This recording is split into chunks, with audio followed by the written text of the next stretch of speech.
In the ancient lands of Uz, there lived a man named Job. He was known far and wide for his integrity, wisdom, and unwavering faith. Job was a man of great wealth, possessing vast herds of livestock, abundant servants, and a flourishing family. Yet, beyond his material prosperity, Job's heart was devoted to righteousness, and he consistently sought to honor God in all he did. He cared deeply for his children, offering sacrifices on their behalf, always mindful of their well-being and spiritual state. But in the unseen realms, a conversation was unfolding that would change Job's life forever. The adversary, Satan, appeared before God and challenged the authenticity of Job's faith. "Does Job fear God for nothing?" Satan asked. "You have blessed the work of his hands and protected him on every side. But stretch out your hand and strike all that he has, and he will surely curse you to your face." God, confident in Job's steadfastness, permitted Satan to test him, but not to harm his life. Thus began a series of unimaginable trials. In a single day, Job lost his oxen and donkeys to marauding Sabins, his sheep to fire from the sky, his camels to Chaldean raiders, and, most devastating of all, his sons and daughters to a mighty wind that collapsed the house in which they feasted. In the face of such overwhelming loss, Job tore his robe, shaved his head, and fell to the ground, not in despair, but in worship. He uttered words that have echoed through the ages. "Naked I came from my mother's womb, and naked I shall depart. The Lord gave, and the Lord has taken away. May the name of the Lord be praised." Yet the trials did not end there. Satan returned, insisting that Job's faith would falter if his own body were afflicted. God permitted Satan to strike Job with painful sores from the soles of his feet to the crown of his head. Job sat in ashes, scraping himself with a broken piece of pottery, his health and dignity stripped away. Even his wife, overwhelmed by grief, urged him to curse God and die. But Job replied, "Shall we accept good from God and not trouble?" In all this, Job did not sin in what he said. As Job sat in the ashes, 3 friends, Eliphaz, Bildad, and Zophar, came to comfort him. For 7 days and nights they sat with him in silence, sharing his grief. But when they spoke, their words brought little comfort.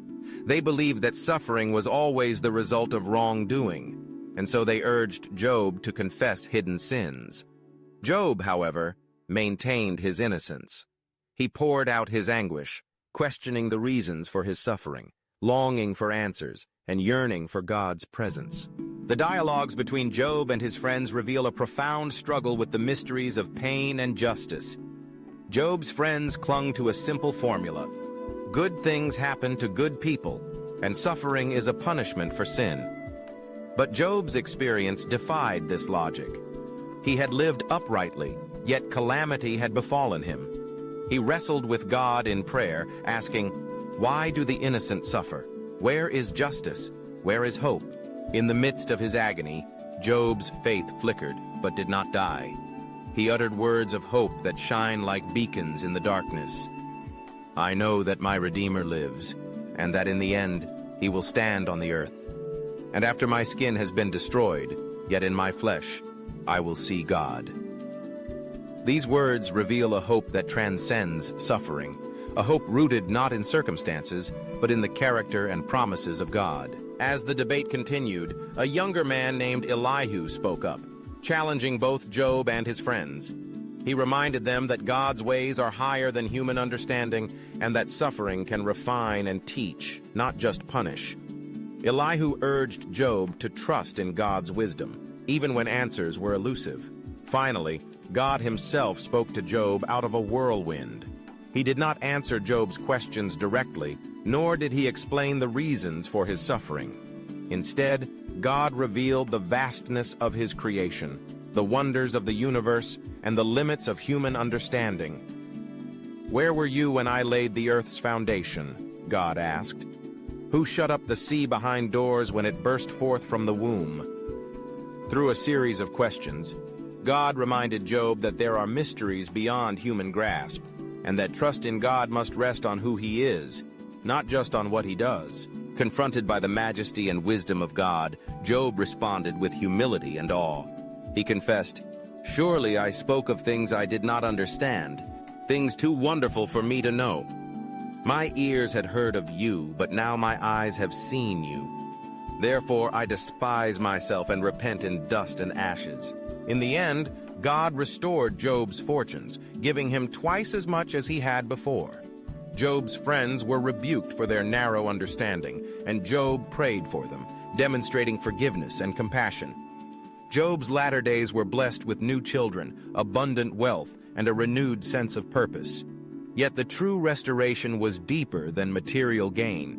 It was the renewal of hope, faith, and relationship with God. The story of Job endures across centuries because it speaks to the universal experience of suffering. It reminds us that pain is not always punishment, that questions and doubts are part of faith, and that hope can survive even in the darkest valleys. Job's journey invites us to bring our honest struggles before God, to seek understanding, yet to trust even when answers do not come. Enduring suffering with hope does not mean denying pain or pretending all is well. It means holding on to faith when everything else is stripped away, believing that there is a Redeemer, and that in the end, justice and restoration will prevail. Job's story encourages all who suffer to persevere, to seek truth, and to find comfort in the presence of a God who sees, who hears, and who ultimately redeems. From the ashes of despair, Job's testimony rises, a testament to resilience, faith, and the enduring power of hope. In the face of life's deepest trials, may we, like Job, find the courage to say, "Though he slay me, yet will I hope in him." If you felt touched today, don't forget to subscribe and walk with us on this daily journey of faith.